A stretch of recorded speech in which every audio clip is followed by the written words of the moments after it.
नमस्कार तथा सुप्रभात। काया कैरनमा तपाईलाई साथी दिपा तिमल सिन्हासँगै मिलन तिमिल सिन्हाको स्वागत छ। काया कैरन उज्यालो रेडियो नेटवर्कसँगै उज्यालो अनलाइन र मोबाइल एप्लिकेशनबाट एकसाथ प्रसारण भइरहेको छ। आज 2078 साल फागुन 16 गते सोमबार, फागुन कृष्ण पक्षको त्रयोदशी तिथि, सन् 2022 फेब्रुअरी 28 तारिक। काया कैरन सुरु गरौं मुख्य खबरका शीर्षकहरूबाट। हस्ताक्षर भएको 4 वर्षपछि र संसदमा पुगेको 2.5 वर्षपछि एमसीसी सम्झौता अनुमोदन, नेपालको कानून विपरीत भए एकतर्फी रद्द गर्ने घोषणा अब कार्यान्वयनको चरणमा। पोल्यान्डले कडाई गरेपछि युक्रेनबाट हिँडेका नेपाली सीमामै रोकिए, सीमा पार गराउन सहजीकरणको काम भइरहेको दूतावासको भनाई, सीमामै पुगेर सहजीकरण गर्न नेपालीको माग। देशमै बनाउन थालियो सुरक्षाकर्मीलाई कपडा, वर्षेनी ठूलो रकम विदेशी नाबाट जोगियो। युक्रेन रुससँग वार्ताका लागि तयार, युक्रेनी प्रतिनिधि मण्डलको सुरक्षाको जिम्मा बेलारुसलाई। आणविक प्रतिरोधक बल उच्च सतर्कतामा राख्न रुसी राष्ट्रपति पुटिनद्वारा रक्षा प्रमुखलाई निर्देशन। र काराबाओ कप फुटबलमा लिभरपुललाई कीर्तिमानी जित, 9औं पटक उपाधि जित्यो, चेल्सी पेनाल्टी सुटआउटमा पराजित। काया कैरनमा अब खबरको सिलसिला। हस्ताक्षर भएको 4 वर्षपछि र संसदमा पुगेको 2.5 वर्षपछि एमसीसी सम्झौता हिजो प्रतिनिधि सभाबाट अनुमोदन भएको छ। यो बीचमा उठेका मुख्य प्रश्नहरूलाई सम्बोधन गर्न पूरक दस्तावेजका रूपमा व्याख्यात्मक घोषणालाई पनि प्रतिनिधि सभाले अनुमोदन गरेको छ। 12 बुँदे घोषणा अनुसार परियोजना नेपालको कानून विपरीत देखिएमा 30 दिनको सूचना दिएर नेपालले एकतर्फी सम्झौता रद्द गर्न सकिनेछ। प्रतिनिधि सभाबाट अनुमोदन भएको व्याख्यात्मक घोषणामा एमसीसीको विकास परियोजनामा सहकार्य गरे पनि अमेरिकाको कुनै पनि सामरिक, सैन्य वा सुरक्षा गठबन्धनमा नेपाल आबद्ध नभएको घोषणा गरिएको छ। नेपालको संसदले एकतर्फी घोषणा गरे पनि सन्धि ऐन अनुसार यस्तो अभ्यास रहेको र त्यसलाई अन्तर्राष्ट्रिय मान्यता हुने अधिवक्ता गोविन्द बन्दीको दाबी छ। एमसीसीको जवाबका आधारमा घोषणा तयार पारिएको नेताहरूले बताएका छन्। 4 वर्षपछि 2074 भदौमा भएको सम्झौता अनुमोदन गर्न 2.5 वर्षअघि असार 2076 मा संसदमा दर्ता भएदेखि नै विवादको श्रृङ्खला सुरु भएको थियो। मन्त्री परिषदबाट निर्णय गराएर संसद पुर्याउने तत्कालीन प्रधानमन्त्री केपी शर्मा ओलीको दल एमालेले भने अनुमोदन प्रक्रियामा सहभागी जनाएन। सभामुख विरुद्ध संसदमा नाराबाजी गर्दै आएको प्रमुख प्रतिपक्ष एमालेले एमसीसी सम्झौता निर्णयार्थ प्रस्तुत हुँदा हिजो पनि पूर्ववत रूपमा नाराबाजी गरिरह्यो। सत्तापक्षको कांग्रेस सम्झौताको पक्षमा निरन्तर रहे पनि सहयात्री माओवादी र समाजवादीले भने अस्थिर कदम लिँदै आएका थिए। अन्तिम दिनमा भने पार्टी कमिटी र संसदीय दलबाट निर्णय गराएर दुवै दल सम्झौताको पक्षमा उभिएका हुन्। सत्ता पक्षमा रहेको जनमोर्चाकी दुर्गा पौडेल र प्रतिपक्षमा रहेको नेमकिपाका प्रेम सुब्बाले विपक्षमा मत दिनुभयो। उनीहरूलाई प्रमुख प्रतिपक्षका सांसद भीम रावल र झपट रावलले पनि साथ दिनुभयो। एकीकृत समाजवादीका झलनाथ खनाल र मेटमणि चौधरीले सम्झौताको विरोध गर्नुभयो। त्यस्तै माओवादीका गिरिराजमणि पोखरेल र अञ्जना विसङ्के पनि सम्झौताको विपक्षमा बोल्नुभयो। गठबन्धनको अगुवाईमा अनुमोदन भएको व्याख्यात्मक घोषणालाई एमालेले भने कागजको खोस्टाको रूपमा व्याख्या गरेको छ। यसैबीच अमेरिकाले एमसीसी सम्झौता नेपालको संसदबाट हिजो अनुमोदन भएसँगै अब कार्यान्वयनको दिशामा अघि बढेको बताएको छ। प्रतिनिधि सभाबाट 12 बुँदे व्याख्यात्मक घोषणासँगै सम्झौता अनुमोदन भएको केही घण्टामै काठमाडौँमा रहेको अमेरिकी दूतावासले विज्ञप्ति निकालेर अब 5 वर्षीय कार्यक्रम एमसीसी सम्झौता कार्यान्वयनको दिशामा नेपाल सरकार अगाडि बढ्न सक्ने अवस्था बनेको जनाएको हो।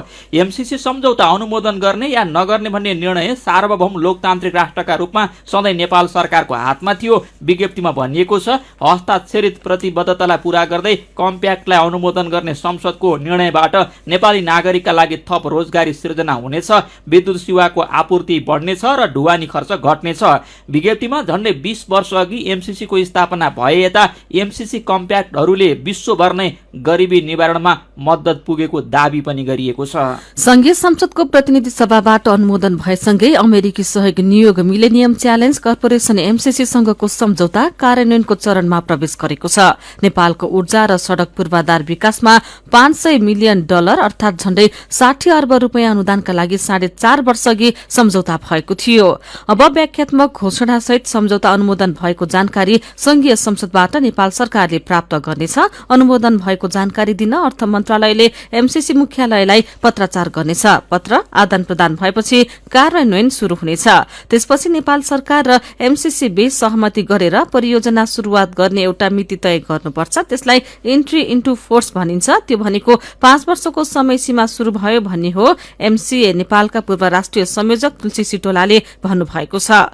सम्झौता अनुसार अमेरिकाले 500 मिलियन अमेरिकी डलर अनुदान दिएपछि नेपालले पनि 130 मिलियन अमेरिकी डलर हाल्नुपर्ने हुन्छ। अमेरिकी सहयोग नेपालभित्र 400 किलो भोल्टको डबल सर्किट प्रसारण लाइन निर्माणमा प्रयोग गर्ने योजना छ। काठमाडौँको उत्तर पूर्वमा पर्ने लप्सीफेदीदेखि काठमाडौँको पश्चिममा पर्ने रातमाटेसम्म, रातमाटेदेखि हेटौडासम्म, रातमाटेदेखि पश्चिममा दमौलीसम्म, दमौलीदेखि दक्षिण पश्चिम बुटवलसम्म र बुटवलदेखि भारतीय सीमासम्म निर्माण झण्डै 300 किलोमिटर प्रसारण लाइन निर्माण हुनेछ। यस्तै सड़क पूर्वाधार निर्माणतर्फ पूर्व पश्चिम राजमार्गको दाङ जिल्ला क्षेत्रमा सड़कलाई स्तरोन्नति गरिने पनि सम्झौतामा उल्लेख गरिएको छ। भौतिक योजना मन्त्रालयका पूर्व सचिव सिटोलाका अनुसार नेपाल सरकारको माग अनुसार त्यस क्षेत्रमा 3 लेनको सड़क पनि स्तरोन्नति गरिनेछ।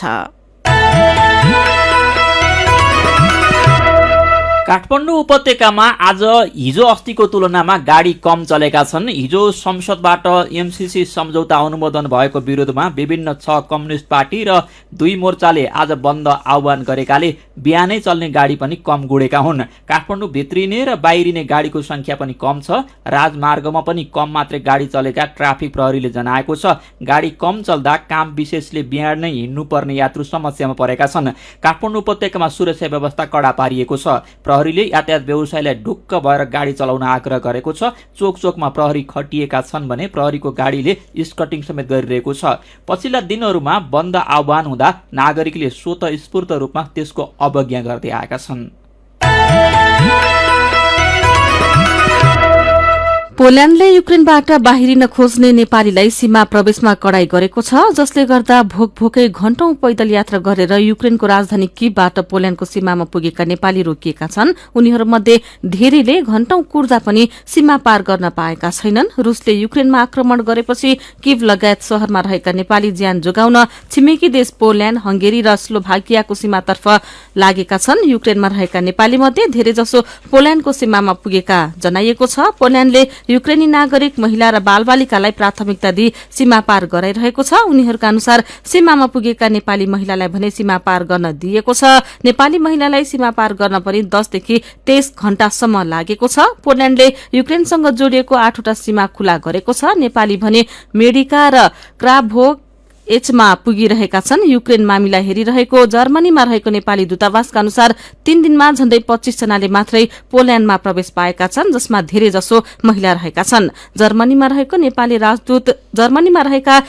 राजदूत रामकाजी खड्काले भन्नुभएको छ, उनीहरूलाई पोल्याण्ड प्रवेश गराउन सहजीकरण भइरहेको छ। दूतावासले राहदानी नभएका 30 जनालाई ट्राभल डकुमेन्ट जारी गरेको छ। दूतावासका अनुसार स्लोभाकियातर्फ हिँडेका 23 मध्ये 12 जनाले स्लोभाकियामा प्रवेश पाएका छन्। रोमानियामा 5 जनाले प्रवेश पाएका छन्, 9 जना बाटोमा छन्। हंगेरीमा 3 जना पुगेका छन् भने 4 जना बाटोमा छन्। सीमा पुगेकाहरू निकै थकित र भोका छन्। सीमामा खटिएका नेपालीले बोर्डरमा नेपाली दूतावासमै आएर सहजीकरण गर्नुपर्ने बताएका छन्। काया कैरनमा रिपोर्टसँगै खबरको सिलसिला बाँकी नै छ, सुन्दै गर्नुहोला। उज्यालो रेडियो नेटवर्कसँगै उज्यालो अनलाइन र मोबाइल एप्लिकेसनमा प्रसारण भइरहेको काया कैरनमा तपाईलाई फेरि स्वागत छ। यतिन्जेल हामीले हस्ताक्षर भएको 4 वर्षपछि र संसदमा पुगेको 2.5 वर्षपछि एमसीसी सम्झौता अनुमोदन, नेपालको कानून विपरीत भए एकतर्फी रद्द गर्ने घोषणा, अब कार्यान्वयनको चरणमा पोल्याण्डले कडाई गरेपछि युक्रेनबाट हिँडेका नेपाली सीमामै रोकिए। आज सडकमा गाडीको संख्या कम, सुरक्षा व्यवस्था कडा लगायतका खबर प्रस्तुत गर्यौं। अब बाँकी खबर सुरक्षाकर्मीहरूले लगाउने पोसाकलाई आवश्यक कपड़ा स्वदेशमा उत्पादन हुन थालेपछि वर्षेनी ठूलो रकम विदेशी नबाट जोगिएको छ। वीरगंजमा रहेको कोहिनूर टेक्सटाइल्स र क्राउन टेक्सटाइल्सले 4 महिना यता नेपाली सेना, सशस्त्र प्रहरी र नेपाल प्रहरीको पोसाकका लागि आवश्यक कपड़ा उत्पादन गरिरहेका छन्। सुरक्षाकर्मीको पोसाकको कपड़ा तथा तयारी पोसाक समेत उत्पादन हुन थालेपछि तीनवटै सुरक्षा निकायका लागि चाहिने कपड़ा आयातबाट वर्षेनी बाहिरिने गरेको झण्डै 50 करोड़ रूपैयाँ रोकिएको हो। यसअघि यस्तो कपड़ा चीन तथा भारतबाट आयात हुने गरेको थियो। वीरगंजमा रहेका दुवै कपड़ा उत्पादक उद्योगले सहकार्यमा 4 महिना यता नेपाली सेनाको पोसाकका लागि 6 लाख मिटर कपड़ा, सशस्त्र प्रहरीका लागि 70,000 जोड तयारी पोसाक र नेपाल प्रहरीको पोसाकका लागि 2,70,000 मिटर कपड़ा उत्पादन गरिरहेका छन्। उद्योगले निकट भविष्यमै विद्यार्थी, निजामती कर्मचारीका पोसाक र सटुङ सुटिङको कपड़ा तथा महिलाका अन्य पोसाक समेत उत्पादन गर्ने तयारी गरेको खबर आजको कान्तिपुर दैनिकले छापेको छ। देशको अर्थतन्त्र यति बेला जटिल बन्दै गएको छ। जटिल बन्दै गएको अर्थतन्त्र सुधारका लागि सरकारको नीतिगत व्यवस्थामा नै मुख्य भर पर्छ। यसतर्फ बेलैमा गम्भीर बन्न सरकारलाई अर्थतन्त्रका जानकार तथा विज्ञको सुझाव छ। थप जानकारी सहित मदन पौड्याल। आफ्नो जनशक्ति स्वदेशमै उपयोग गर्न नसकिरहेको अवस्थामा धेरै युवा युवतीहरू विदेशी क्रम चलिरहेको छ। 11 खर्बको आयात गर्दाखेरि 1 खर्ब मात्र निर्यात गर्न सकेको अवस्था छ। त्यसले गर्दा हाम्रो आयातमुखी अर्थतन्त्र भएको हुनाले अप्ठ्यारो परिरहेको अवस्था छ। त्यसले गर्दा पूर्व अर्थ सचिव युवराज भुसाल, उत्पादन योग्य जमिन बाँझो छ। देशभित्र पर्याप्त रोजगारीका अवसर नहुँदा युवा जनशक्ति विदेशी न बाध्य छन्। कुल ग्रास्त उत्पादन जीडीपीमा ठूलो योगदान गर्ने कृषि, उद्योग, पर्यटन जस्ता क्षेत्रको योगदान समग्रमा घट्दो क्रममा छ। सरकारले प्रशासन चलाउन गर्ने खर्च थपिँदै गएको छ। विकास निर्माणका काममा छुट्याएको बजेट रकम त्यसै अनुसार खर्च हुन सकेको छैन। सरकारले अर्धवार्षिक समीक्षा मार्फत चालू आर्थिक वर्षका लागि बजेट रकम समेत घटाएको छ। चालू आर्थिक वर्षमा 15 खर्ब 46 अर्ब 28 करोड़ रूपैयाँ खर्च हुने संशोधित अनुमान गरिएको छ। पुँजीगत खर्च बढाएर अहिले देखिएको तरलताको समस्या कम गर्न र बजेट कार्यान्वयनमा जोड दिन पूर्व अर्थमन्त्री डाक्टर रामशरण महतको सुझाव छ। इफिसियन्सी बढाउनु पर्यो, सुशासन बढाउनु पर्यो, क्षमता बढाउनु पर्यो। प्रशासनिक खर्च एकदमै बढेको छ। त्यसकारण प्रशासनिक खर्च पनि चाहिँ घटाउनु परेर पुँजीगत खर्च बढाएपछि चाहिँ अनि दक्षतापूर्ण कार्यान्वयन हुनु पर्यो। अत्यावश्यक वस्तु तथा सेवाको उपभोगका लागि परनिर्भरता बढ्दो छ। त्यसै अनुसार आयातमा भर पर्नुपर्ने अवस्था छ। भन्सार विभागको पछिल्लो तथ्याङ्क अनुसार चालू आर्थिक वर्षको 7 महिनामा झण्डै 11.5 खर्बको आयात हुँदा निर्यात 1 खर्ब रूपैयाँ मात्रै छ। व्यापार घाटा बढ्नु चिन्ताको विषय हो। सरकारले व्यापारमा सहजीकरण गर्न नसक्दा आयात चुलिएको विज्ञको भनाइ छ। त्यसमाथि वस्तु तथा सेवाको मूल्य पनि निरन्तर बढ्दो छ। अहिले विदेशी मुद्रा सञ्चिति पनि कम हुँदै गएको छ। पछिल्लो समय अर्थतन्त्रमा विकृति बढ्दै गएको तर आउँदो असारसम्ममा अर्थतन्त्र सहज हुने दावी गर्नुहुन्छ नेपाल राष्ट्र बैंकका कार्यकारी निर्देशक डाक्टर प्रकाश श्रेष्ठ। इम्पोर्ट जुन बढिरहेछ त्यसलाई साह्रै अन्यथा पनि हेर्नु पर्छ जस्तो लाग्दैन। एक त कोभिडको बेला इम्पोर्ट घट्यो, त्यसको पेन्टअप डिमान्डको रूपमा अलिकति इम्पोर्ट आयो, त्यसपछि रिकभरी भइरहेको थियो इकोनोमी। इन्टरनेसनल टुरिज्ममा आधारित सेक्टर बाहेक धेरै सेक्टर चाहिँ सुधार भइसकेको छ। अघि होइन सरहरूले नभए यस्तै अर्थतन्त्रमा विभिन्न खालका अरू समस्याहरू चाहिँ छन्। पोलिटिकल इकोनोमी साइडमादेखि हाम्रो सोचहरूदेखि हामी प्रोडक्टिभ सेक्टरमा लाग्नै सकिरहेको छैनौँ। उद्योगमा लगानी बढाउन र प्रतिफलमुखी बनाउन 3 तहका सरकारबीच खर्चको दोहोरोपना घटाउन तथा अर्थ मन्त्रालय र मातहतका निकायबीच समन्वय गर्न पनि विज्ञको सुझाव छ। साथै अर्थतन्त्र जटिल अवस्थामा पुगेको भन्दै विज्ञले समस्या समाधानका लागि नयाँ नीति बनाउन र त्यसै अनुसार कार्यान्वयन गर्नुपर्नेमा समेत जोड दिएका छन्। काया कैरनमा मेरो पनि भन्नु छ र कार्टुनसँगै खबरको सिलसिला बाँकी नै छ, सुन्दै गर्नुहोला। सीधा कुरा प्रष्ट विचार काठमाडौँमा 90 मेगाहर्ज उज्यालो रेडियो नेटवर्क मार्फत देशभरिका विभिन्न एफएम स्टेशन तथा उज्यालो अनलाइन र मोबाइल एप्लिकेशनमा प्रसारण भइरहेको काया कैरनमा तपाईलाई फेरि स्वागत छ। अब बाँकी खबर। सार्वजनिक पदको दुरूपयोग गरी गैर कानूनी रूपमा सम्पत्ति आर्जन गरेको कसुरमा पूर्व मन्त्री रामकुमार श्रेष्ठ विरूद्ध अख्तियार दुरूपयोग अनुसन्धान आयोगले विशेष अदालतमा मुद्दा दायर गरेको छ। दोस्रो संविधान सभा निर्वाचन गराउन प्रधान न्यायाधीश खिलराज रेग्मीको नेतृत्वमा 2069 साल चैत 1 मा गठित सरकारका शान्ति तथा पुनर्निर्माण, संस्कृति, पर्यटन तथा नागरिक उड्डयन र युवा तथा खेलकुद मन्त्री रहेका श्रेष्ठ विरूद्ध अख्तियारले 4,45,27,666 रूपियाँ बिगो माग दाबीसहित हिजो विशेष अदालतमा मुद्दा दायर गरेको छ। उहाँ शान्ति मन्त्री हुँदै शान्ति तथा पुनर्निर्माण कोषको रकम अनियमितता गरेको आरोप लागेको थियो, तर अनुसन्धान अभावमा उहाँमाथिको कसुर छानबिनमै परेको थिएन। अख्तियारका अनुसार श्रेष्ठले भ्रष्टाचार गरेर जोडेको सम्पत्ति घर जग्गा खरिद, चलचित्र उद्योग, खनिज उद्योग, शेयर कारोबार लगायतमा लगानी गर्नुभएको देखिएको छ। मेरो पनि भन्नु छ। हिजो अमेरिकी सहयोग परियोजना एमसीसीको विरोधमा काठमाडौँको नयाँ बानेश्वरमा भएको झडपमा प्रदर्शनकारीले सड़कमा इँटा र फूलका गमला फुटाएको देखेपछि ट्विटरमा रामराजा व्यङ्ग्यात्मक शैलीमा लेख्नुहुन्छ, आहा कस्ता देशभक्त साथीहरू, एमसीसी परियोजनाबाट नेपालले पाउने अनुदान भन्दा पनि जे छ नेपालमै छ भनेर सड़कमा युरेनियमको पो खोजी गरेछन्, कति वैज्ञानिक सोच। गगेश मोक्तान लेख्नुहुन्छ, यसपल्ट चाहिँ नेतृत्व गर्नेहरूको चरित्र प्रष्टै देखियो, भित्र व्यक्तिगत स्वार्थ, बाहिर राष्ट्रवादीको खोल। अभिनेता पल शाह पक्राउ परेको बारे कमनसिंह पाखरिन उज्यालोको फेसबुक पेजमा लेख्नुहुन्छ, घटनाको राम्ररी अनुसन्धान होस्, आरोप प्रत्यारोपका आधारमा भन्दा पनि सत्य तथ्य बाहिर आओस्। हरि गुरागाई लेख्नुहुन्छ, देशमा केही घटना भयो भने थरी थरीका खबर सम्प्रेषण हुन्छन्, मूलधारका मिडिया भन्दा युट्युबका खबरहरू अनेक थरीका हुन्छन्, आजैदेखि कसैका कुरामा पनि झट्ट विश्वास गर्नु हुँदैन रहेछ भन्ने लागेको छ। अनि रुस र युक्रेन बीच चलिरहेको तनावबारे रोशन राई भन्नुहुन्छ, वार्ता छिटो होस्, सफल होस्, मानवताको नाममा वार्ताले फलदायी रूप लियोस्, यही कामना छ। विचारका लागि तपाईलाई धन्यवाद। मेरो पनि भन्नु छ। मेरो पनि भन्नु छ प्रस्तुत गर्दै हुनुहुन्थ्यो साथी जानुका दुवाडी। काया कैरनमा अब विदेशको खबर। युक्रेनले रुससँग वार्ताका लागि तयार रहेको जनाएको छ। युक्रेनका राष्ट्रपति भोलोदिमिर जेलेन्स्कीले रुसको वार्ता प्रस्ताव स्वीकार गर्नुभएको हो। यसअघि उहाँले बेलारुसमा वार्ता गर्ने रुसी प्रस्ताव अस्वीकार गर्नुभएको थियो। युक्रेनी राष्ट्रपति जेलेन्स्की युक्रेन बेलारुसको सीमामा रहेको प्रिप्याट नदी नजिक वार्ता गर्न तयार हुनुभएको हो। युक्रेनी राष्ट्रपति जेलेन्स्कीले कुनै पनि पूर्व शर्त बिना आफ्नो वार्ता टोली पठाउन तयार भएको बेलारुसी राष्ट्रपति अलेक्जेन्डर लुकासेन्कोले बताएका अन्तर्राष्ट्रिय सञ्चार माध्यमहरूले जनाएका छन्। वार्ताको विषयमा युक्रेनी राष्ट्रपति र बेलारुसी राष्ट्रपति बीच टेलिफोनमा कुराकानी भएको छ। बेलारुसले युक्रेनी प्रतिनिधिमण्डलको यात्रा, वार्ता र फर्कने क्रममा बेलारुसी भूभागमा राखिएका सबै विमान, हेलिकप्टर र क्षेप्यास्त्रहरू जमिनमा रहने सुनिश्चित गर्ने जिम्मेवारी लिनुभएको छ।